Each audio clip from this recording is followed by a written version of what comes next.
ನಮಸ್ಕಾರ. ನಮ್ಮ ಟಿವಿಯ ಎಲ್ಲ ವೀಕ್ಷಕ ಬಂಧುಗಳಿಗೆ ಹಲೋ IDA ಕಾರ್ಯಕ್ರಮಕ್ಕೆ ಸ್ವಾಗತ. ಇಂಡಿಯನ್ ಡೆಂಟಲ್ ಅಸೋಸಿಯೇಷನ್ ಪ್ರಸ್ತುತಪಡಿಸುವಂತಹ ಈ ಹಲೋ IDA ಕಾರ್ಯಕ್ರಮ ಮುಖ್ಯವಾಗಿ ಹಲ್ಲಿನ ಬಗ್ಗೆ, ಹಲ್ಲಿನ ಆರೋಗ್ಯದ ಬಗ್ಗೆ ಮಾಹಿತಿಯನ್ನು ನೀಡುವಂತಹ ಕಾರ್ಯಕ್ರಮ. ಇದು ನೇರ ಸಂವಾದ ಕಾರ್ಯಕ್ರಮ ಕೂಡ. ಅದರಿಂದ ತಾವುಗಳು ಏನು ಪ್ರಶ್ನೆಗಳನ್ನು ಕೂಡ ನಮ್ಮ ತಜ್ಞ ವೈದ್ಯರೊಂದಿಗೆ ಕೇಳಿಕೊಂಡು ಅದಕ್ಕೆ ಪರಿಹಾರವನ್ನು ಕಂಡುಕೊಳ್ಬೋದು ಅಂತ ಹೇಳ್ಕೊಳ್ತಾ, ಮುಖ್ಯವಾಗಿ ನಮ್ಮ ಯಾಕಂತ ಹೇಳಿದರೆ ನಾವು ಹಲ್ಲು ಮುಖದ ಸೌಂದರ್ಯಕ್ಕೆ ಬಹಳ ಅಗತ್ಯ ಅಂತ ನಾವು ಹೇಳ್ತೇವೆ, ಖಂಡಿತವಾಗಿ ಕೂಡ. ಆದರೆ ಹಲ್ಲು ಅಂತ ಹೇಳಿದ ಕೂಡಲೇ ಆ ಬಾಯಿ, ಒಸಡು, ಹೀಗೆ ವಿವಿಧ ಹಂತಗಳಲ್ಲಿ ನಾವು ಕಾಣ್ತೇವೆ. ಹಲ್ಲಿನ ಆರೋಗ್ಯ ಹೇಗೆ ಅಂತ ಹೇಳಿದರೆ ಅದು ಬಾಯಿಯ ಆರೋಗ್ಯ ಅಥವಾ ಒಸಡಿನ ಆರೋಗ್ಯ, ಹೀಗೆ ಪ್ರತಿಯೊಂದು ಹಂತದಲ್ಲೂ ಕೂಡ ಕಾಣ್ತೇವೆ. ಈ ಬಾಯಿಯಲ್ಲೂ ಕೂಡ ಕ್ಯಾನ್ಸರ್ ಬರುವಂಥ ಸಾಧ್ಯತೆ ನಾವು ಹೆಚ್ಚಾಗಿ ಗಮನಿಸ್ತಾ ಇದ್ದೇವೆ. ಬಾಯಿಯ ಕ್ಯಾನ್ಸರ್ ಅಂತ ಹೇಳ್ತೇವೆ. ಇದರ ಬಗ್ಗೆ ಕೂಡ ಹೆಚ್ಚಿನ ಮಾಹಿತಿಯನ್ನು ತಮಗೆ ಈಗಾಗಲೇ ನಾವು ನೀಡಿದ್ದೇವೆ ಕೂಡ. ಆದರೆ ಬಾಯಿಯ ಕ್ಯಾನ್ಸರ್ ಬರುವ ಮೊದಲು ಅದೊಂದು ಮುನ್ಸೂಚನೆಯನ್ನು ಕೊಡುತ್ತೆ. ಇಂತಹ ಒಂದು ರೋಗ ಬರಬಹುದು ಅನ್ನೋ ಒಂದು ಸಂಶಯ ನಮ್ಮಲ್ಲಿ ಇಲ್ಲದಿದ್ದರೂ ಕೂಡ ಅದು ನಮಗೆ ತೋರಿಸಿಕೊಡುತ್ತೆ. ಅದಕ್ಕೆ ಮುನ್ಸೂಚನಾ ರೋಗ ಅಂತ ಹೇಳ್ತೇವೆ. ಅಂದರೆ ಬಾಯಿಯ ಕ್ಯಾನ್ಸರ್ನ ಮುನ್ಸೂಚನಾ ರೋಗದ ಬಗ್ಗೆ ಇವತ್ತು ಈ ಒಂದು ಸಂಚಿಕೆಯಲ್ಲಿ ನಾವು ಹೆಚ್ಚಿಗೆ ಮಾತಾಡೋಣ. ಇದರ ಬಗ್ಗೆ ನಮಗೆ ಹೆಚ್ಚಿನ ಮಾಹಿತಿಯನ್ನು ನೀಡಲಿಕ್ಕೋಸ್ಕರ, ತಮ್ಮ ಪ್ರಶ್ನೆಗಳಿಗೆ ಉತ್ತರ ಕೊಡಲಿಕ್ಕೋಸ್ಕರ ಇಂದು ನಮ್ಮ ಸ್ಟುಡಿಯೋಕ್ಕೆ ಆಗಮಿಸಿದವರು ಡಾಕ್ಟರ್ ದಿನಕರ್ ದೇಸಾಯಿ ಇವರು. ಪ್ರಪ್ರಥಮವಾಗಿ ನಮ್ಮೆಲ್ಲ ವೀಕ್ಷಕ ಬಂಧುಗಳ ಪರವಾಗಿ ಡಾಕ್ಟರ್ ದಿನಕರ್ ದೇಸಾಯಿ ಅವರನ್ನು ಮತ್ತೊಮ್ಮೆ ನಮ್ಮ ಸ್ಟುಡಿಯೋಕ್ಕೆ ಹಾರ್ದಿಕವಾಗಿ ಸ್ವಾಗತಿಸ್ತಿದ್ದೇನೆ. ನಮಸ್ಕಾರ ಡಾಕ್ಟ್ರೆ. ನಾನು ಮತ್ತೊಮ್ಮೆ ಅಂತ ಯಾಕೆ ಹೇಳಿದೆ ಅಂತ ಹೇಳಿದರೆ, ಕಳೆದ ಬಾರಿ ಕೂಡ ಬಹಳ ಉತ್ತಮವಾದಂತಹ ಈ ಒಂದು ವಿಷಯಗಳನ್ನು ಅಥವಾ ಮಾಹಿತಿಯನ್ನು ತಮಗೆಲ್ಲ ನೀಡಿದ್ದಾರೆ. ಡಾಕ್ಟರ್ ದಿನಕರ್ ದೇಸಾಯಿ ಇವರು ಕಳೆದ 15 ವರ್ಷಗಳಿಂದ AJ ಮಂಗಳೂರು ನಗರದ ಪ್ರಸಿದ್ಧವಾದಂಥ AJ ದಂತವೈದ್ಯಕೀಯ ಕಾಲೇಜಿನಲ್ಲಿ ಈ ಓರಲ್ ಪೆಥಾಲಜಿ ಅಂತ ನಾವು ಹೇಳ್ತೇವೆ, ಈ ಬಾಯಿ ರೋಗಶಾಸ್ತ್ರ ವಿಭಾಗ, ಇದರ ಮುಖ್ಯಸ್ಥರಾಗಿ, ಹೆಡ್ ಆಫ್ ದ ಡಿಪಾರ್ಟ್ಮೆಂಟ್ ಆಗಿ ಕಾರ್ಯನಿರ್ವಹಿಸ್ತಾ ಇದ್ದಾರೆ. ಈಗಾಗಲೇ ಅನೇಕ ಸ್ನಾತಕೋತ್ತರ ವಿದ್ಯಾರ್ಥಿಗಳಿಗೆ ಮಾರ್ಗದರ್ಶನ ಮಾಡಿರುವುದು ಮಾತ್ರವಲ್ಲದೆ ತನ್ನ ಪ್ರಬಂಧಗಳನ್ನು ಅಥವಾ ನಾವೇನು ಲೇಖನ ಅಂತ ಹೇಳ್ತೇವೆ, ಸೈಂಟಿಫಿಕ್ ಜರ್ನಲ್ಗಳಲ್ಲಿ ಪ್ರಕಟಿಸಿದಂಥ ಕೀರ್ತಿ ಕೂಡ ಡಾಕ್ಟರ್ ದಿನಕರ್ ದೇಸಾಯಿ ಅವರು. ಅದೆಷ್ಟೋ ದೇಶೀಯ ಹಾಗೂ ಅಂತರ್ದೇಶೀಯ ಈ ಲೇಖನಗಳನ್ನು ಸೈಂಟಿಫಿಕ್ ಜರ್ನಲ್ಗಳಲ್ಲಿ ತನ್ನ ಲೇಖನಗಳನ್ನು ಪ್ರಕಟಿಸಿದ್ದು ಮಾತ್ರವಲ್ಲದೆ ಅನೇಕ ಕಡೆ ಇಂತಹ ಒಂದು ಮಾಹಿತಿ ಶಿಬಿರಗಳನ್ನು ಕೂಡ ಏರ್ಪಡಿಸಿ ಈ ಬಾಯಿ ರೋಗದ ಬಗ್ಗೆ ಹೆಚ್ಚಿನ ಒಂದು ಮಾಹಿತಿಯನ್ನು ಕೊಟ್ಟವರು. ಒಬ್ಬ ಅನುಭವಿ ವೈದ್ಯರು ಇಂದು ನಮ್ಮೊಂದಿಗಿದ್ದಾರೆ. ಅದರಿಂದ ನಮ್ಮ ವೀಕ್ಷಕರಲ್ಲಿ ನನ್ನ ವಿನಂತಿ ಇಷ್ಟೇ, ಆದಷ್ಟು ಈ ಬಾಯಿ ರೋಗದ ಮುನ್ಸೂಚನಾ, ಬಾಯಿಯ ಕ್ಯಾನ್ಸರ್ನ ಮುನ್ಸೂಚನಾ ರೋಗ ಅಂತ ನಾವೇನು ವಿಷಯ ತಗೊಂಡಿದ್ದೇವೆ, ಇದರ ಬಗ್ಗೆ ತಮಗೇನಾದರೂ ಕೇಳಲಿಕ್ಕಿದ್ರೆ ಖಂಡಿತವಾಗಿ ನಮ್ಮ ತಜ್ಞ ವೈದ್ಯರಾದಂಥ ಡಾಕ್ಟರ್ ದಿನಕರ್ ದೇಸಾಯಿ ಹತ್ರ ಕೇಳ್ಕೊಳ್ಳಿ ಅಂತ ಹೇಳ್ಕೊಳ್ಳುತ್ತಾ ನಮ್ಮ ಕಾರ್ಯಕ್ರಮವನ್ನು ಪ್ರಾರಂಭಿಸ್ತಾ ಇದ್ದೇನೆ. ಡಾಕ್ಟ್ರೆ, ಮತ್ತೊಮ್ಮೆ ತಮ್ಮನ್ನು ಈ ಕಾರ್ಯಕ್ರಮಕ್ಕೆ ಸ್ವಾಗತಿಸ್ತಾ, ಮುಖ್ಯವಾಗಿ ನಾವು ಈಗ ಈ ಬಾಯಿಯ ಕ್ಯಾನ್ಸರ್ನ ಮುನ್ಸೂಚನಾ ರೋಗ ಅಂತ ಏನದು? ಬಾಯಿಯ ಕ್ಯಾನ್ಸರ್ ಮುನ್ಸೂಚನಾ ರೋಗ, ಇವುಗಳಿಗೆ ನಾವು ಇಂಗ್ಲೀಷ್ನಲ್ಲಿ ಪೊಟೆನ್ಷಿಯಲಿ ಮ್ಯಾಲಿಗ್ನೆಂಟ್ ಡಿಸಾರ್ಡರ್ಸ್ ಅಂತ ಹೇಳ್ತೇವೆ. ಇದು 2005ರಲ್ಲಿ ವರ್ಲ್ಡ್ ಹೆಲ್ತ್ ಆರ್ಗನೈಸೇಷನ್ ಅಂದರೆ ಜಾಗತಿಕ ಆರೋಗ್ಯ ಸಮಾರೋಹ ಇದೊಂದು ಆಯಿತು 2005ರಲ್ಲಿ. ಇಂಥ ಒಂದು ಸಮಾರೋಹದಲ್ಲಿ ಈ ಪದವನ್ನು ಬಳಸಬೇಕು ಅಂತ ಒಂದು ತೀರ್ಮಾನ ಕೈಗೊಳ್ಳ. ಅಂದರೆ ಇಂತಹ ರೋಗಗಳು ನಮ್ಮ ಬಾಯಿಯಲ್ಲಿ ಕಂಡು ಬಂದಾಗ ಇವು ಕ್ಯಾನ್ಸರ್ ಆಗಿ ಪರಿವರ್ತಿಸಬಹುದು ಹಾಗೂ ಪರಿವರ್ತಿಸದೇ ಇರಬಹುದು. ಶೇಕಡಾವಾರು ನೋಡಿದಾಗ 5ರಿಂದ 25% ಇಂತಹ ರೋಗಗಳು ಕ್ಯಾನ್ಸರ್ ಆಗಿ ಮಾರ್ಪಾಡು ಆಗುವಂಥ ಸಾಧ್ಯತೆ. ಹೌದು. ಇವು ನಮ್ಮ ಬಾಯಿಯಲ್ಲಿ ಒಂದು ಬಿಳಿ ಮಚ್ಚೆ, ಕೆಂಪು ಮಚ್ಚೆ, ಮತ್ತೆ ಬಾಯಿಯ ಈ ಒಳ ಅಂಗಳ, ಮೇಲಂಗಳ, ನಾಲಿಗೆಯ ಕೆಳಗೆ, ಹೀಗೆ ಒಸಡು, ಹೀಗೆ ಮೊದಲಾದ ಭಾಗಗಳಲ್ಲಿ ಇವು ಬಿಳಿ ಮಚ್ಚೆಯಂತೆ ಕಾಣಿಕೊಳ್ಳುತ್ತವೆ. ಹಾಗೂ ಇವುಗಳು ಕೆಂಪು ಮಚ್ಚೆಯಂತೆಯೂ ಸಹ ಕಾಣಿಕೊಳ್ಳುತ್ತವೆ. ಇನ್ನು ಕೆಲವು ರೋಗಗಳಲ್ಲಿ ಇವು ಬಾಯಿಯ ಬಿರುಸುತನ ಉಂಟು ಮಾಡ್ತವೆ. ಬಾಯಿ ತನ್ನ ಮೆದುತ್ವವನ್ನು ಕಳೆದುಕೊಳ್ತದೆ. ಮೆದುತ್ವ ಕಳೆದುಕೊಂಡು ಇದು ಬಿರುಸು ಆಗಿ ಕಂಡು ಬರುವಂಥ ಲಕ್ಷಣ. ಇಂತಹ ಒಂದು ರೋಗ ಕಂಡು ಬಂದಲ್ಲಿ ಬಾಯಿ ತೆರೆಯುವುದು ಹಾಗೂ ಮಾತನಾಡುವುದು ಮೊದಲುವುದು ಕಷ್ಟ ಆಗ್ತದೆ. ಮತ್ತೆ ಇನ್ನು ಕೆಲವು ರೋಗಗಳಲ್ಲಿ ಇವು ಬಿಳಿ ಮಚ್ಚೆಯಂತೆ, ಒಂದು ದಾರದ ಮಚ್ಚೆಯಂತೆ ಸಹ ಇವುಗಳು ಕಾಣಿಸ್ತವೆ. ಇವು ಹಲವು ಲಕ್ಷಣಗಳು. ಹಾಗೆ ಇವುಗಳಿಗೆ ನಾವು ಪೊಟೆನ್ಷಿಯಲಿ ಮ್ಯಾಲಿಗ್ನೆಂಟ್ ಡಿಸಾರ್ಡರ್ಸ್ ಅಂತ ನಾವು ಕರೆಯೋದು. ಅಂದರೆ ನಾವೇನು ಆ ಮುನ್ಸೂಚನಾ ರೋಗ ಅಂತ ಹೇಳ್ತೇವೆ, ಅದು ನೀವು ಹೇಳಿದಾಗೆ ಅದು ಮಚ್ಚೆ ಇದನ್ನೆಲ್ಲ ಮುನ್ಸೂಚನಾ ರೋಗ ಅಂತ ನಾವು. ಹೌದು, ಇವು ಕ್ಯಾನ್ಸರ್ ಆಗಿ ಪರಿವರ್ತಿಸಬಹುದು ಅಥವಾ ಪರಿವರ್ತಿಸದೇ ಇರಬಹುದು. ಒಂದು ರೀತಿಯಲ್ಲಿ ನಾವು ಅದನ್ನು ನೋಡ್ಕೊಳ್ಳೇಬೇಕಾಗುತ್ತೆ. ಇಂತಹ ಮಚ್ಚೆಗಳು ಅಥವಾ ಏನಾದ್ರು ಇದ್ದರೆ ಎಲ್ಲಿಯಾದರೂ ಅದು ಕ್ಯಾನ್ಸರ್ಗೆ ಪರಿವರ್ತನೆ ಆಗಬಹುದು ಅನ್ನೋ ಒಂದು ಇದರಿಂದ ನಾವು ಅದನ್ನು ತಪಾಸಣೆ ಮಾಡಬೇಕಾಗುತ್ತೆ. ಓಕೆ, ಇದಕ್ಕೆ ಇಂತಹ ಈ ರೋಗಗಳು ಬರಲಿಕ್ಕೆ ಮುಖ್ಯ ಕಾರಣ ಏನು ಡಾಕ್ಟ್ರೆ? ಇಂತಹ ರೋಗಗಳು ಬರಲಿಕ್ಕೆ ಮುಖ್ಯ ಕಾರಣ ಅಂತಂದರೆ ಹಲವಾರು ಇವೆ.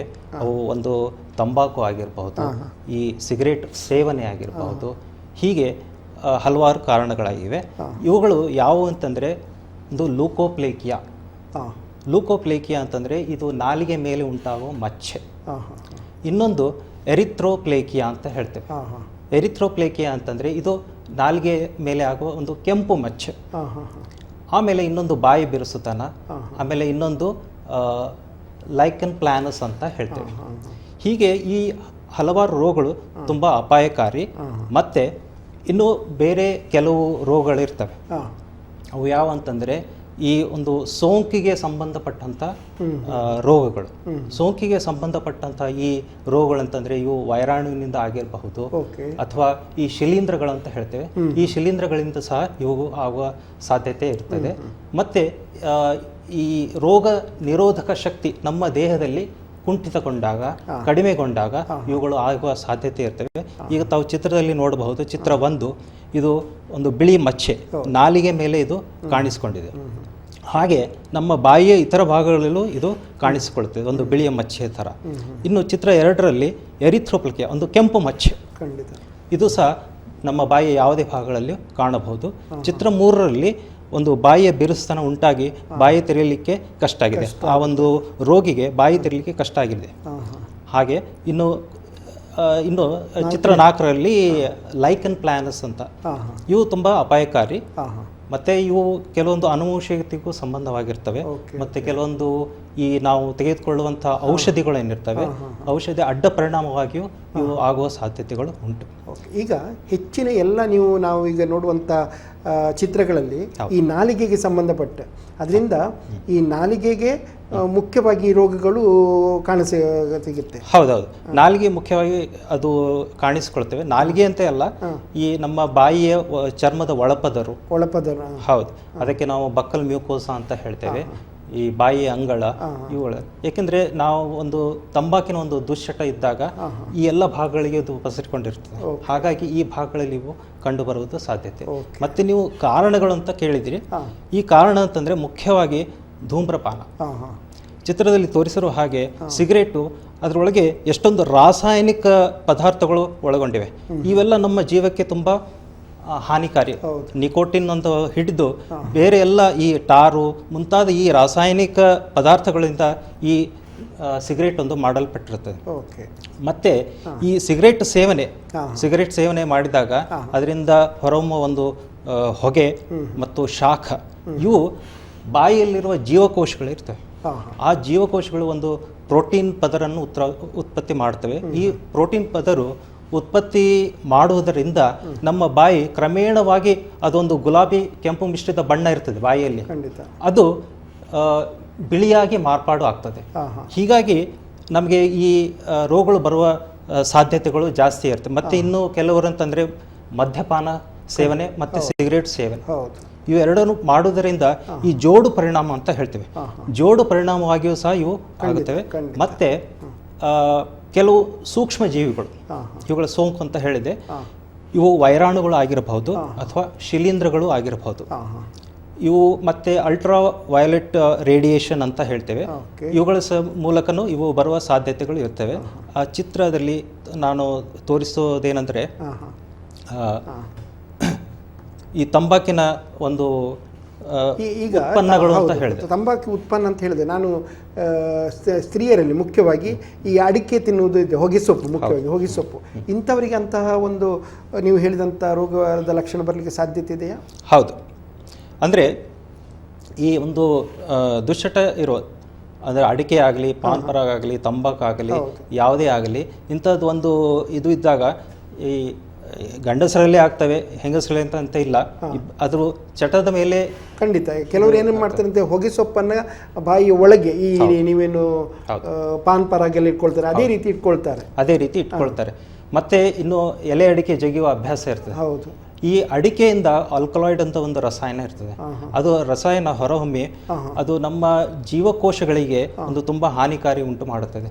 ಮತ್ತೆ ನಮ್ಮ ಈ ಬಾಯಿಯ ಮ್ಯೂಕೋಸಾ ಅಂತ ಇರ್ತದೆ, ಒಳಗೆ ಫೈಬರ್ಸ್ ಅಂತ ಇರ್ತವೆ. ಈ ಫೈಬರ್ಸ್ಗಳ ಒಂದು ಉತ್ಪತ್ತಿಗೆ ಇದು ಒಂದು ಕಾರಣ ಆಗ್ತದೆ. ಈ ಫೈಬರ್ಸ್ಗಳು ಫಾರ್ಮ್ ಆಗ್ತಾ ಆಗ್ತಾ ಹೋಗ್ತವೆ. ಹಾಗೆ ಅದರದ್ದೊಂದು ಹತೋಟಿ ತಪ್ಪಿ ಹೋಗ್ತದೆ. ಇವು ನಿಮ್ಮ ನಾಲ್ಗೆಯಿಂದ ನೀವು ಒಂದು ನಿಮ್ಮ ಬಾಯಿಯ ಒಳಪದರನ್ನು ಮುಟ್ಟಿಕೊಂಡಾಗ ಅದರ ಒಂದು ಮೆದುತ್ವ ಇರ್ತದೆ. ಈ ಫೈಬರ್ಸ್ ಉತ್ಪತ್ತಿ ಆಗೋದ್ರಿಂದ ಅದು ಹಾರ್ಡ್ ಅಂದ್ರೆ ರಬ್ಬರಿನ ಹಾಗೆ ಗಟ್ಟಿ ಆಗ್ತದೆ. ಹೀಗಾಗಿ ಬಾಯಿ ತೆರೆಯುವುದು ಮುಚ್ಚುವುದು ಸಾಮಾನ್ಯವಾಗಿ ಅದು ಮೃದುತ್ವದಲ್ಲಿ ಇರಬೇಕು. ಹೌದು ಹೌದು. ಇಂತಹ ಒಂದು ಸನ್ನಿವೇಶಗಳು ಅಂದ್ರೆ ಇಂತಹ ದುಶ್ಚಟಗಳಿಂದ ಅದು ದಪ್ಪ ಆಗ್ತಾ ಹೋಗುತ್ತೆ. ಹೌದು. ಮತ್ತೆ ಇನ್ನು ಕೆಲವು ರೋಗಗಳಿವೆ, ಅವು ಆನುವಂಶಿಕವಾಗಿ ಬಂದಿರ್ತವೆ ಅಥವಾ ನಮ್ಮ ದೇಹದ ಒಂದು ಸಂರಕ್ಷಣಾ ಒಂದು ಕಾರ್ಯ ಇರ್ತದೆ. ಇಮ್ಯುನಿಟಿ ಅಂತ ಸಂರಕ್ಷಣಾ ಕಾರ್ಯ, ಇದಕ್ಕೆ ಒಂದು ಅವು ಕುಂಠಿತ ತರ್ತವೆ. ಮತ್ತೆ ಇಮ್ಯುನೋ ಡೆಫಿಷಿಯನ್ಸಿ ಡಿಸೀಸ್ ಅಂತ ಹೇಳ್ತೇವೆ. ಇವೆಲ್ಲ ಹಲವಾರು ಇವಕ್ಕೆ ಒಂದು ಕಾರಣ ಆಗಿ ಆಗುತ್ತೆ. ಈಗ ಡಾಕ್ಟ್ರೆ, ಈ ರೋಗಗಳಲ್ಲಿ ನಾವು ಹೆಚ್ಚಾಗಿ ಈಗ ಕ್ಯಾನ್ಸರ್ಗೆ ಅಂತ ಬಂದಾಗ ನಾವು ಹೇಳ್ತೇವೆ ಅದು ಫಸ್ಟ್ ಗ್ರೇಡಲ್ಲಿದೆ, ಸೆಕೆಂಡ್ ಗ್ರೇಡಲ್ಲಿ ಅಂತ, ಹೀಗೆ ಬೇರೆ ಬೇರೆ ಹಂತ. ಈ ಮುನ್ಸೂಚನಾ ರೋಗ ಅಂದರೆ ಬಾಯಿಯ ಕ್ಯಾನ್ಸರ್ನ ಮುನ್ಸೂಚನಾ ರೋಗಗಳಲ್ಲೂ ಅಂತ ಏನಾದರೂ ಹಂತಗಳಿದೆಯಾ, ಗ್ರೇಡ್? ಹೌದು. ಈ ಬಾಯಿಯ ಕ್ಯಾನ್ಸರ್ ಅಂತಂದಾಗ ಗಡ್ಡೆ ಅಂತ ನಾವು ಹೇಳ್ತೇವೆ. ಈ ಗಡ್ಡೆ ಇದಾದಾಗ ಅದು ಎಷ್ಟು ದೊಡ್ಡದಾಗಿದೆ, ಎಷ್ಟುವರೆಗೆ ಪಸರಿಸಿದೆ ಅಂತ ಅದನ್ನು ನಾವು ತಿಳಿದುಕೊಳ್ಬೇಕಾಗ್ತದೆ. ಏಕೆಂದರೆ ಈ ಗಡ್ಡೆಗಳು ಆದಾಗ ನಾವು ಒಂದು ಸಾಮಾನ್ಯವಾದ ಒಂದು ಸ್ಟೇಜಿಂಗ್ ಅಂತ ಮಾಡ್ತೇವೆ. TNM ಸ್ಟೇಜಿಂಗ್ ಅಂತ. ಟಿ ಅಂದರೆ ಅದು ಟ್ಯೂಮರ್ ಅಥವಾ ಗಡ್ಡೆ. ಈ ಗಡ್ಡೆ ಎಷ್ಟು ಗಾತ್ರ ಇದೆ, ಎಷ್ಟು ಅಗಲ ಇದೆ, ಎಲ್ಲಿಂದ ಎಲ್ಲಿವರೆಗೆ ಇದು ಹರಡಿದೆ. ಹಾಗೆ ಇದರ ಒಂದು ಬೆಳವಣಿಗೆ ಮೂಲಕ ನಾವು ಅವುಗಳಿಗೆ ಒಂದು ಅಂಕಗಳನ್ನು ಕೊಡ್ತೇವೆ. T0 ಅಂದರೆ ಅದು ಸಹಜ ಸ್ಥಿತಿಯಲ್ಲಿದೆ, T1 ಅಂದರೆ ಸ್ವಲ್ಪ ಹರಡಿದೆ, T2 ಸ್ವಲ್ಪ ಹರಡಿದೆ. ಹಾಗೆ ಅದು ಹೇಗೆ ಹರಡ್ತಾ ಹೋಗ್ತದೆ ಹಾಗೆ ನಾವು ಅವುಗಳಿಗೆ ನಮ್ಮ ಒಂದು ಅಂಕಗಳನ್ನು ಕೊಡ್ತಾ ಹೋಗ್ತೇವೆ. ಇನ್ನು N ಅಂತಂದರೆ ರಕ್ಷಣಾ ಗ್ರಂಥಿಗಳು. ಇವುಗಳ ರಕ್ಷಣಾ ಗ್ರಂಥಿಗಳನ್ನು ಆವರಿಸಿದೆಯೋ ಇಲ್ಲವೋ ಎನ್ನುವುದು. ಇವು ರಕ್ಷಣಾ ಗ್ರಂಥಿಗಳು ನಮ್ಮ ದವಡೆಯ ಕೆಳಗಡೆ ತುಂಬ ಇರ್ತವೆ. ಅದು 1, 2, 3, 4 ಹೀಗೆ. ಮತ್ತೆ ಬಾಯಿಯಿಂದ ಒಂದು ನಾವು ಮೆಟಾಸ್ಟಿಸಿಸ್ ಅಂದರೆ ಹರಡುವುದು, ಒಂದು ಭಾಗದಿಂದ ಇನ್ನೊಂದು ಅಂಗಾಂಶಗಳಿಗೆ ಹರಡ್ತವೆ. ಅದು ಸಹ ಅಂಕಗಳ ಮೂಲಕ ಕೊಡ್ತೇವೆ. ಈ ಪೊಟೆನ್ಷಿಯಲಿ ಮ್ಯಾಲಿಗ್ನೆಂಟ್ ಡಿಸಾರ್ಡರ್ಸ್ ಅಂತ ಹೇಳ್ತೀವಲ್ಲ, ಅದಕ್ಕೆ ನಾವು ಲ್ಯೂಕೋಪ್ಲೇಕಿಯಾ ಅಂತೀವಿ. ಇವುಗಳಲ್ಲಿಯೂ ಸಹ ನಾವು ಸ್ಟೇಜಿಂಗ್ ಕೊಡ್ಬೋದು. ಇದು ಕ್ಯಾನ್ಸರಿಗೆ ಮಾತ್ರ ಸೀಮಿತವಾದದ್ದಲ್ಲ. ಇವು ನಾವು ಈ ಲೂಕೋಪ್ಲೇಕಿಯಾಗಳಿಗೂ ಸ್ಟೇಜಿಂಗ್ ಅಂತ ಕೊಡ್ತೇವೆ. L ಸ್ಟೇಜಿಂಗು ಮತ್ತು P ಸ್ಟೇಜಿಂಗ್. ಅವುಗಳ ಸೈಜು ಎಷ್ಟು, ಗಾತ್ರ ಎಷ್ಟು ಅಂತ, ಮತ್ತು ಇದರ ರೋಗ ಲಕ್ಷಣಗಳು ಏನು ಅನ್ನೋದ್ರ P1, P2, P3 ಈ ಥರ ಒಂದು ಹಂತ ನಾವು ಕೊಡ್ತೇವೆ. ಇದು ಮೊದಲ ಹಂತ ಆಗಿರ್ಬೋದು, ಮಧ್ಯದ ಹಂತ ಆಗಿರ್ಬೋದು, ಕೊನೆಯ ಹಂತ ಆಗಿರ್ಬೋದು. ಯಾವುದೇ ಹಂತ ಇದ್ದರೂ ಚಿಕಿತ್ಸೆ ಇದೆ. ಆದರೆ ನಾವು ಒಂದು ಜಾಗರೂಕತೆ ಮಾಡಿಕೊಳ್ಳಬೇಕು. ಏನಂದರೆ ಮೊದಲನೇ ಹಂತದಲ್ಲಿ ಇದ್ದಾಗ ಅವುಗಳ ಒಂದು ಚಿಕಿತ್ಸೆಯನ್ನು ಪಡೆಯಬೇಕು. ಖಂಡಿತ. ಇಂತಹ ಲಕ್ಷಣಗಳು ನೀವು ಈಗ ಆಗತಾನೆ ಹೇಳಿದಂಥ ಲಕ್ಷಣಗಳು ಕಂಡು ಬಂದಂಥ ಸಂದರ್ಭದಲ್ಲಿ ಅವರು ಕೂಡಲೇ ಬಂದು ಭೇಟಿಯಾದರೆ ಅದು ಮೊದಲನೇ ಹಂತವ ಎರಡನೇ ಹಂತ ಅಂತ ಗೊತ್ತಾಗುತ್ತೆ. ಹೌದೌದು. ತಮಗೆ ಏನಾದರೂ ಒಂದು ಸಂಶಯ ಇದೆ, ಒಂದು ಬಿಳಿ ಮಚ್ಚೆ ಆಗಿದೆ, ಅದು ಹೋಗ್ತಾ ಇಲ್ಲ, 1 ವಾರ ಆದರೂ ಹೋಗಲಿಲ್ಲ, 2 ವಾರ ಆದರೂ ಹೋಗಲಿಲ್ಲ, ಇನ್ನು 3 ವಾರ ಹೋಗಲಿಲ್ಲ ಅಂದರೆ ನಾವು ಒಂದು ವೈದ್ಯರನ್ನು ಸಂದರ್ಶಿಸಬೇಕಾಗುತ್ತೆ. ದಂತ ವೈದ್ಯರು ಇದಕ್ಕೆ ಒಂದು ಉತ್ತಮವಾದ ಸಲಹೆಗಳನ್ನು ಕೊಡ್ತಾರೆ. ಈಗ ಮುಖ್ಯವಾಗಿ ಈಗ ನಾಲಿಗೆಯಲ್ಲಿ ಏನಾಗುತ್ತೆ ಅಂತ ಹೇಳಿದರೆ, ಕೆಲವು ಸಲ ಈ ಜ್ವರ ಬಂದಾಗಲೂ ಕೂಡ ಕೆಲವು ನಾಲಿಗೆಯಲ್ಲಿ ನಾವೇನು ಅಗ್ರ ಅಂತ ಹೇಳ್ತೇವೆ, ದಪ್ಪಗಿರುತ್ತೆ. ಇದಕ್ಕೂ ನೀವು ಹೇಳುವಂಥ ಬಿಳಿ ಮಚ್ಚೆಗೂ ವ್ಯತ್ಯಾಸ ಗೊತ್ತಾಗುತ್ತಾ? ವ್ಯತ್ಯಾಸ ಗೊತ್ತಾಗ್ತದೆ. ಅದಕ್ಕೆ ನಾವು ಉತ್ತಮವಾದ ಒಂದು ತಪಾಸಣೆ ಮಾಡಬೇಕಾಗ್ತದೆ. ಅದಕ್ಕೆ ಹಲವಾರು ತಪಾಸಣೆ ಅದು ನಿಮ್ಮಲ್ಲಿ ಬಂದಾಗ ಗೊತ್ತಾಗುತ್ತೆ. ಈಗ ಸಾಮಾನ್ಯವಾಗಿ ಒಬ್ಬ ವ್ಯಕ್ತಿಗೆ ತನ್ನಲ್ಲಿ ಏನಾದರೂ ಒಂದು ಮಚ್ಚೆ ಬಂದಿದೆ ಅಂತ ಹೇಗೆ ಗೊತ್ತಾಗುತ್ತೆ? ಅದು ಈಗ ಮುಖ್ಯವಾಗಿ ನಾನು ಹೇಳಿದ ಪ್ರಕಾರ ಅವರಿಗೆ ಏನಾದರೂ ಚಟಗಳು ಇದ್ದರೆ ಅದು ಸಂಶಯ ಪಡುವಂಥದ್ದೇ ಅಲ್ಲ, ಅದಕ್ಕೆ ಆಗಿರಬಹುದೇ ಅಂತ. ಹಾಗೆ ಇವು ಒಂದು ಬಾಯಿಯಲ್ಲಿ ಒಂದು ಉರಿತ ಉಂಟು ಮಾಡ್ತವೆ. ಹಾಗೆ ಇವು ಬಾಯಿ ನಾನು ಹೇಳಿದನಲ್ಲ, ಇವು ಒಂದು ಬಾಯಿಗೆ ಮೆದುತ್ವ ಕಳೆದುಕೊಂಡು ದಪ್ಪಗೆ ಆಗ್ತವೆ, ಉರಿತ ಸ್ಟಾರ್ಟ್ ಆಗ್ತವೆ, ಬಾಯಿಯ ಮೇಲೆ ಒಂದು ಬಿರುಕುಗಳು ಉಂಟಾಗುತ್ತವೆ, ಅಧಿಕೃತ ಬೆಳವಣಿಗೆ ಆಗ್ತವೆ. ಮತ್ತೆ ಈ ಸಬ್ಮ್ಯೂಕಸ್ ಫೈಬ್ರೋಸಿಸ್ ಎನ್ನುವ ಈ ರೋಗ ಬಂದಾಗ ಬಾಯಿಯಿಂದ ಊದುವುದು ಕಷ್ಟ ಆಗ್ತದೆ, ಮಾತನಾಡುವುದು ಕಷ್ಟ ಆಗ್ತದೆ, ಊಟ ಮಾಡಲಿಕ್ಕೆ ಕಷ್ಟ ಆಗ್ತದೆ. ಮತ್ತು ಈ ನಮ್ಮ ಲಾಲಾರಸಗಳಿಂದ ಒಂದು ಗ್ರಂಥಿಯಿಂದ ಅದು ಮುಚ್ಚಿಕೊಳ್ಳುತ್ತೆ. ಅದರಿಂದ ಈ ಲಾಲಾರಸ ಬಾಯಿಯಲ್ಲಿ ಹರಡುವುದು ನಿಂತು ಹೋಗ್ತದೆ. ಇದರಿಂದ ನಮಗೆ ಮಾತನಾಡೋದು ತುಂಬ ಕಷ್ಟ ಆಗ್ತದೆ. ಇನ್ನು ಕೊನೆ ಹಂತಗಳಲ್ಲಿ ಇವುಗಳು ನಮ್ಮ ಕಿವಿಯನ್ನು ಸಹ ಪಸರಿಸಬಹುದು. ಇದರಿಂದ ಒಂದು ಕಿವುಡುತನ ಸಹ ಉಂಟಾಗುವ ಸಾಧ್ಯತೆ ಇದೆ. ಇವೆಲ್ಲ ಒಂದು ಕೊನೆಯ ಹಂತದಲ್ಲಿ ಕಂಡುಬರುವಂಥ ಲಕ್ಷಣ. ಓಕೆ ವೀಕ್ಷಕರೇ, ಬಹಳ ಉತ್ತಮವಾದಂತಹ ಈ ಬಾಯಿ ಕ್ಯಾನ್ಸರ್ನ ಮುನ್ಸೂಚನಾ ರೋಗ ಅಂತ ನಾವೇನು ವಿಷಯ ತಗೊಂಡಿದ್ದೇವೆ ಅದರ ಬಗ್ಗೆ ಡಾಕ್ಟರ್ ದಿನಕರ್ ದೇಸಾಯಿ ಅವರು ಬಹಳ ಒಂದು ಅರ್ಥಪೂರ್ಣವಾಗಿ ನಿಮಗೆ ಅರ್ಥ ಆಗುವ ರೀತಿಯಲ್ಲಿ ತಿಳಿಸ್ತಾ ಇದ್ದಾರೆ ವಿಷಯಗಳನ್ನು. ಇಲ್ಲಿ ನಾವು ಮುಖ್ಯವಾಗಿ ಗಮನಿಸಬೇಕಾದಂಥ ಅಂಶ ಏನಂತ ಹೇಳಿದರೆ, ಈ ಹಲ್ಲಿನ ವೈದ್ಯರುಗಳು ಇದರ ಬಗ್ಗೆ ತಪಾಸಣೆ ಮಾಡಿಕೊಂಡು ನಾಲಿಗೆಯಲ್ಲಿರುವಂಥ ಕೆಲವಾರು ಲಕ್ಷಣಗಳನ್ನು ಗುರುತಿಸಿಕೊಂಡು ಇದು ಬಾಯಿ ಕ್ಯಾನ್ಸರ್ನ ಮುನ್ಸೂಚನಾ ರೋಗ ಹೌದಾ ಅಲ್ವಾ ಅನ್ನೋದನ್ನು ಅವರು ತಿಳ್ಕೊಳ್ತಾರೆ. ಅದರಿಂದ ಬಹಳಷ್ಟು ನಾವು ಎಚ್ಚರಿಕೆಯಿಂದಿರಬೇಕು. ಅದು ಕೂಡ ಈಗ ತಾನೇ ವೈದ್ಯರು ಹೇಳಿದಂತಹ ಕೆಲವು ದುಶ್ಚಟಗಳಲ್ಲಿ ಇದ್ದವರು ತಮ್ಮಲ್ಲಿ ಏನು ಬದಲಾವಣೆ ಆದರೂ ಕೂಡಲೇ ಅವರು ದಂತವೈದ್ಯರನ್ನು ಹೋಗಿ ಭೇಟಿಯಾಗುವುದು ಅಗತ್ಯ. ಈಗ ಇಂತಹ ರೋಗಗಳು ಬಂದಂಥ ಸಂದರ್ಭದಲ್ಲಿ ಇದಕ್ಕೆ ಏನು ತಪಾಸಣೆ, ಯಾವ ರೀತಿ ಅದನ್ನು ತಪಾಸಣೆ ಮಾಡ್ಬೋದು, ಇದಕ್ಕೆ ನಿಜವಾಗಿ ಮದ್ದು ಇದೆಯಾ, ಯಾಕಂತ ಹೇಳಿದ್ರೆ ಒಂದು ವೇಳೆ ಕ್ಯಾನ್ಸರ್ನ ಹಂತಕ್ಕೆ ಹೋದಲ್ಲಿ ಏನು ಮಾಡಲಿಕ್ಕೆ ಆಗುತ್ತೆ, ಅಥವಾ ಈ ಯಾವುದು ಈ ಮುನ್ಸೂಚನಾ ರೋಗ ಬಾರದ ಹಾಗೆ ನಮಗೆ ತಡ್ಕೊಳ್ಳುವಂತಹ ಸಾಧ್ಯತೆ ಇದೆಯಾ, ಇದನ್ನೆಲ್ಲ ತಿಳ್ಕೊಳ್ಳೋಣ ಈ ಒಂದು ಪುಟ್ಟ ವಿರಾಮದ ನಂತರ.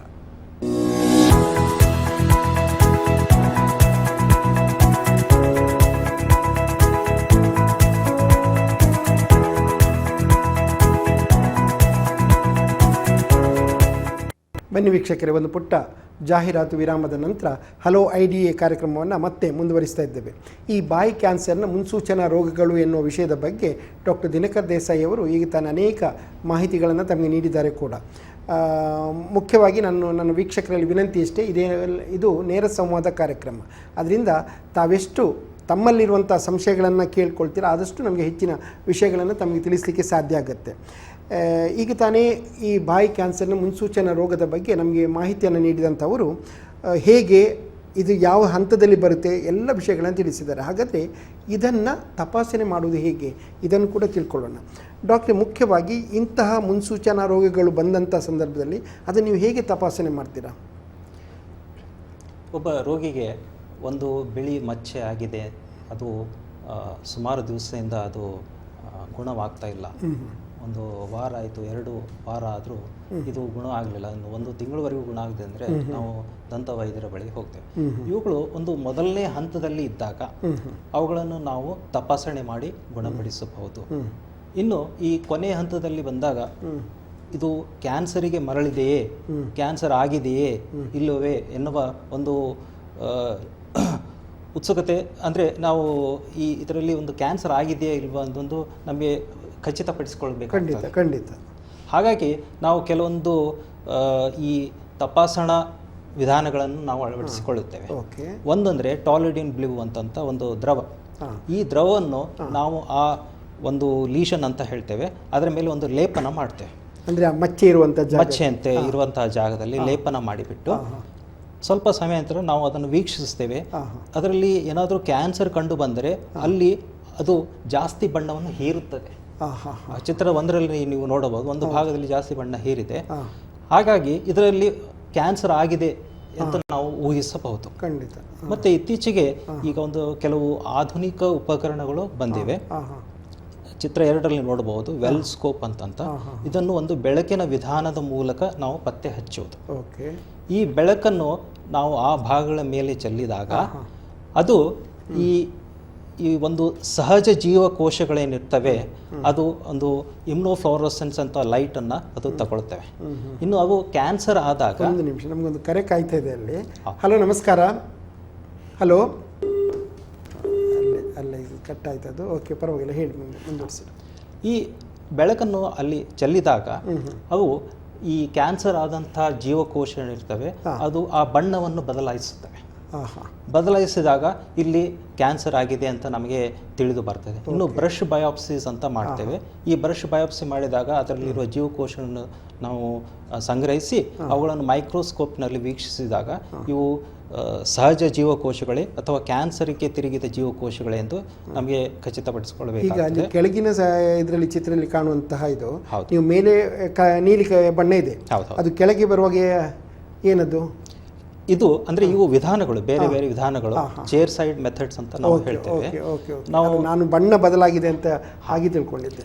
ಅದು ಬಣ್ಣ ಬದಲಾಗಿದ್ದು ಕೆಲವು ಒಂದು ಭಾಗದಲ್ಲಿ ಕ್ಯಾನ್ಸರ್ ಕೋಶಗಳು, ಜೀವಕೋಶಗಳು ಅದು ಬಣ್ಣವನ್ನು ಕಪ್ಪು ಬಣ್ಣಕ್ಕೆ ಅಥವಾ ಒಂದು ಡಾರ್ಕ್ ಬಣ್ಣಕ್ಕೆ ಅದು ತಿರುಗಿಸಿದೆ. ಹಾಗೆ ಅಲ್ಲಿ ಆ ಕರೆ ನಮಗೆ ಮತ್ತೆ ಕಾಯ್ತಾ ಇದೆ. ಹಲೋ, ನಮಸ್ಕಾರ. ಹಲೋ ಹಲೋ ಹಲೋ ಹಲೋ, ಮಾತಾಡಿ. ಯಾರು ಮಾತಾಡ್ತಾ ಇದ್ದೀರಾ? ಹೇಳಿ ಹೇಳಿ, ಡಾಕ್ಟರ್ ಹತ್ರ ಮಾತಾಡಿ. ನನ್ನ ತಂದೆಯವರಿಗೆ 1 ವರ್ಷಗಳ ಹಿಂದೆ ಹಾಂ ಬಲಕಿವಿಯ ಭಾಗದಲ್ಲಿ ಒಂದು ಗೆಡ್ಡೆ ತರ ಆಗಿತ್ತು. ಟೆಸ್ಟ್ ಮಾಡಿದ ನಂತರ ಹೇಳಿದ್ದು ಕ್ಯಾನ್ಸರ್ ಅಂತ ಹೇಳಿ. ಅದಾಗಿ 3 ತಿಂಗಳಲ್ಲಿ ಅಂದ್ರೆ 4th ಸ್ಟೇಜ್ ಅಲ್ಲಿ ಇದೆ, ಹಾಗೆ ಬದುಕಲಿಕ್ಕೆ ಆಗುದಿಲ್ಲ ಅಂತ ಕೂಡ ಡಾಕ್ಟರ್ ಹೇಳಿದ್ರು. 3 ತಿಂಗಳಲ್ಲಿ ತೀರಿ ಹೋಯ್ತು. ಅಲ್ಲ ಮೇಡಮ್, ಸಂಧ್ಯಾರವರೇ, ಇದು ಸ್ಟೇಜ್ ಅಲ್ಲಿ ನಮಗೆ ಗೊತ್ತೇ ಆಗುದಿಲ್ವಾ ಅಂತ ಹೇಳಿ. ಓಕೆ. ಆದರೆ ಇಂದು ನಾವು ತೆಗೆದುಕೊಂಡಂತಹ ವಿಷಯ ಬಾಯಿಯಲ್ಲಿರುವಂತಹ ಕ್ಯಾನ್ಸರ್ನ ಮುನ್ಸೂಚನಾ ರೋಗ, ಕಿವಿಗೆ ಸಂಬಂಧಪಟ್ಟದ್ದಲ್ಲ ಮೇಡಮ್. ಆದ್ದರಿಂದ ತಮ್ಮ ಪ್ರಶ್ನೆಗೆ ಯಾಕಂತ ಹೇಳಿದರೆ, ಇದು ದಂತವೈದ್ಯರುಗಳು ನಿಮಗೆ ಕೊಡುವಂಥ ಮಾಹಿತಿ, ಅದು ಕೂಡ ಬಾಯಿಯ ಒಳಗಿರುವಂಥ ಕ್ಯಾನ್ಸರ್, ಬಾಯಿಯ ಕ್ಯಾನ್ಸರ್ನ ಮುನ್ಸೂಚನಾ ರೋಗದ ಬಗ್ಗೆ ನಾವು ಮಾತಾಡ್ತಾ ಇದ್ದೇವೆ. ಕ್ಷಮಿಸಿ, ಇದನ್ನು ಮತ್ತೆ ಬೇರೆ ನಾವು ಕಾರ್ಯಕ್ರಮದಲ್ಲಿ ಖಂಡಿತವಾಗಿ ನಿಮಗೆ ಉತ್ತರ ಸಿಗುವಂತೆ ಮಾಡ್ತೇವೆ. ಇದೀಗ ಈ ತಪಾಸಣೆ ಮಾಡಿದಂತಹ ಸಂದರ್ಭದಲ್ಲಿ ಅದಕ್ಕೆ ಮತ್ತೆ ಏನು ಚಿಕಿತ್ಸೆ ಕೊಡ್ತೀರಿ ನೀವು? ಈಗ ಅದರಲ್ಲಿ ನಿಮಗೆ 2 ವಿಧ. ಒಂದು ಅಂತ ಹೇಳಿದರೆ ಕ್ಯಾನ್ಸರ್ ಇದೆಯಾ ಇಲ್ವಾ ಅಂತ ಗೊತ್ತಾಗುತ್ತೆ. ಕ್ಯಾನ್ಸರ್ ಇಲ್ಲದಂಥ ಸಂದರ್ಭದಲ್ಲಿ ಹೇಗೆ, ಇದ್ದಂಥ ಸಂದರ್ಭದಲ್ಲಿ ಏನು ಮಾಡ್ತೀರಾ? ಈಗ ಈ ಬಾಯಿ ಒಂದು ಪೊಟೆನ್ಷಿಯಲಿ ಮ್ಯಾಲಿಗ್ನೆಂಟ್ ಡಿಸಾರ್ಡರ್ಸ್ ಅಂತ ನಾವು ಏನು ಹೇಳ್ತೇವೆ, ಇವು ಮುಖ್ಯವಾಗಿ ರೋಗಿಗಳಲ್ಲಿ ಇವು ಕಂಡು ಬಂದಾಗ ಮೊದಲನೇ ಲೈನ್ ಆಫ್ ಟ್ರೀಟ್ಮೆಂಟ್ ಏನಂತಂದರೆ, ನಿಮ್ಮ ದುಶ್ಚಟಗಳನ್ನು ನೀವು ಬಿಡಬೇಕು. ಬಿಟ್ಟರೆ ಇದು ಒಂದು ಚಿಕಿತ್ಸೆಗೆ ಸಾಧ್ಯ. ಇಲ್ಲದಿದ್ದರೆ ಇವು ಹಾಗೆ ಮುಂದುವರೆದು ಕ್ಯಾನ್ಸರ್ ಆಗಬಹುದು. ಇವು ಮೊದಲು ಒಂದು ಸಣ್ಣ ಗಾತ್ರದಲ್ಲಿ ಇದ್ದಾಗ ನಾವು ಒಂದು ಎಕ್ಸಿಷನಲ್ ಬಯಾಪ್ಸಿ ಅಂತ ಮಾಡಿಬಿಟ್ಟು ಅವನ್ನು ಚಿಕಿತ್ಸೆಯನ್ನು ನಾವು ಮಾಡಿ ಅದು ನಿಮಗೆ ಅದು ಗುಣ ಆಗುವುದು ಅಂತ ಹೇಳ್ತೇವೆ. ಆಗಲೇ ಗೊತ್ತಾಗುತ್ತೆ, ಅದು ಫಸ್ಟ್ ಸ್ಟೇಜ್ ಸೆಕೆಂಡ್ ಸ್ಟೇಜ್ ಹೇಗಿದೆ ಅಂತ ಗೊತ್ತಾಗುತ್ತೆ. ಮತ್ತು ಈ ನಾನು ಈಗ ಸದ್ಯ ಹೇಳಿದ್ದೀನಲ್ಲ, ಆ ತಪಾಸಣೆಗಳು ನಾವು ಚೇರ್ ಸೈಡ್ ಮೆಥಡ್ ಅಂತ, ಅದು ಹೆಚ್ಚು ಸಮಯ ತಗೊಳ್ಳೋದಿಲ್ಲ. ಅದನ್ನು ಊಹಿಸಿಬಿಟ್ಟು ಅವು ಚಿಕ್ಕದಿದ್ದಾಗಲೇ ನಾವು ಅದೊಂದು ಎಕ್ಸಿಷನಲ್ ಬಯಾಪ್ಸಿ ಅಂತ ಒಂದು ಚಿಕಿತ್ಸೆ ಮಾಡಿ ಅವನು ತೆಗೆಯುವುದು. ಇವು ದೊಡ್ಡದಾಗಿದ್ದಾಗ ಒಂದು ಲೇಸರ್ ಟ್ರೀಟ್ಮೆಂಟ್ ಅಂತ ಕೊಡ್ತೇವೆ. ಲೇಸರ್ ಟ್ರೀಟ್ಮೆಂಟ್ ಕೊಟ್ಬಿಟ್ಟು ಇವುಗಳನ್ನು ಸಂಪೂರ್ಣವಾಗಿ ನಾವು ತೆಗೆಯಬಹುದು. ಮತ್ತೆ ಇನ್ನು ಈ ಬಾಯಿಯ ಜಡತ್ವ ಬಂದಾಗ, ಬಾಯಿಯ ಬಿರುಸುತನ ಬಂದಾಗ ನಾವು ಬಾಯಿಯ ಕೆಲವು ಎಕ್ಸಸೈಸ್ಗಳನ್ನು ಹೇಳ್ತೇವೆ. ಸಾಧಾರಣವಾಗಿ ಒಬ್ಬ ಮನುಷ್ಯ 40ರಿಂದ 45 ಮಿಲಿಮೀಟರ್ವರೆಗೂ ತನ್ನ ಬಾಯಿಯನ್ನು ತೆರೆಯಬಹುದು. ಈ ಬಾಯಿ ತೆರೆಯೋಕೆ ನಾವು ಒಂದು ಅಳತೆ ಮಾಡಿಬಿಟ್ಟು ಇವುಗಳು ಕ್ರಮೇಣವಾಗಿ ಕಡಿಮೆ ಆಗ್ತಾ ಬರ್ತದೆ. 35ಕ್ಕೆ ಬರುವುದು, 20ಕ್ಕೆ ಬರುವುದು. ಈ ಕೊನೆಯ ಹಂತದಲ್ಲಿ ಬಾಯಿ ತೆಗೆಯುವುದು ತುಂಬ ಕಷ್ಟವಾಗಿ ಬಿಡ್ತದೆ.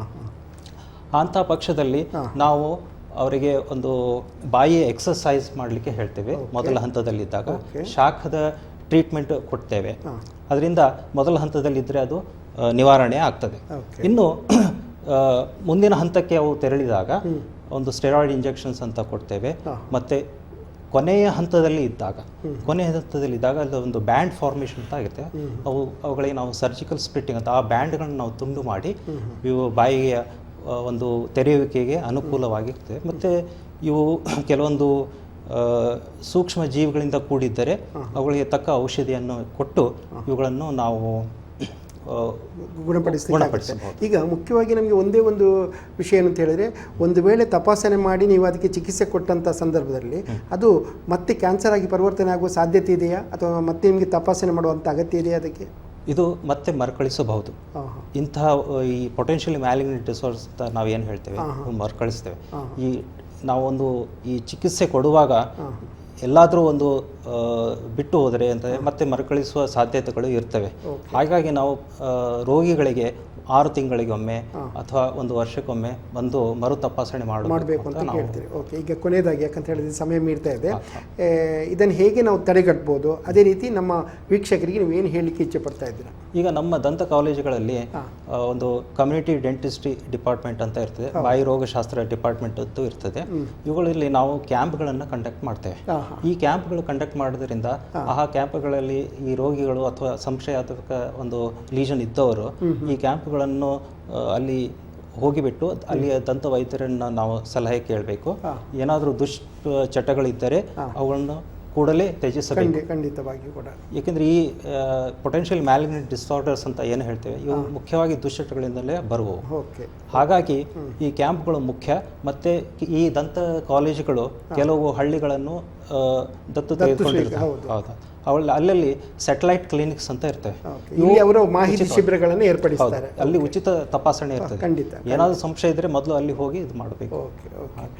ವೀಕ್ಷಕರೇ, ಮುಖ್ಯವಾಗಿ ನಾವು ಗಮನಿಸಬೇಕಾದ ಅಂಶ ಏನು ಅಂತ ಹೇಳಿದರೆ, ಯಾವುದೇ ರೋಗ ಒಂದು ಬಾರದ ಹಾಗೆ ತಡೆಗಟ್ಟುವಂಥ ವಿಚಾರ.